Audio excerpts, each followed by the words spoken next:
À la fête de Pessah, c'est très important de manger la matzah, la galette, particulièrement le premier soir, ce qu'on appelle le soir du Seder.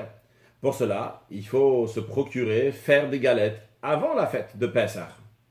Le Admour Azaken, dans le code de la loi juive, ramène la coutume de faire 3 galettes avec un issaron de farine, c'est-à-dire avec 1,5 kg environ de farine. Pourquoi? Parce que lorsque quelqu'un amenait un sacrifice de remerciement, il devait amener des galettes, du pain avec, et ces galettes-là, pour en faire 3, il fallait un issaron, 1,5 kg de farine. Maintenant, quel rapport avec le soir du Seder, avec la fête de Pessah et le sacrifice de remerciement? Eh bien, quelqu'un qui sortait de prison devait amener un sacrifice de remerciement avec aussi donc des galettes. Alors l'Admour Azaken dit, il en est de même aussi lorsque le peuple juif était en Égypte. Eh bien, ils étaient comme quelqu'un qui était en prison. Et c'est la raison pour laquelle il y a une comparaison entre celui qui est sorti de prison et celui qui est sorti d'Égypte. Nous qui sortons d'Égypte, à nouveau, eh bien, on prépare 3 galettes avec un issaron de farine. Quel est l'enseignement pour nous concrètement aujourd'hui?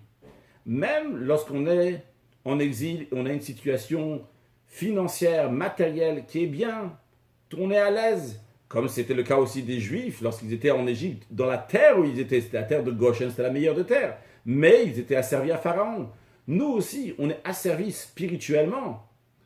On n'a pas le dévoilement divin, la divinité qui est en nous, le Dieu qui est en nous, il est en exil.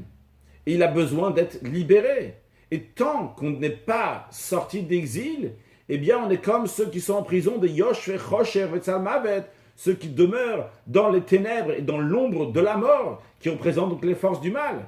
Et c'est la raison pour laquelle qu'on attend impatiemment la venue du Mashiach, pour délivrer nous-mêmes évidemment, mais délivrer aussi la divinité qui est dans nous, qui va s'exprimer très prochainement lorsque Mashiach va venir et va tous nous amener en Terre Sainte, à Jérusalem, dans le 3e temple reconstruit, avec Mashiach now.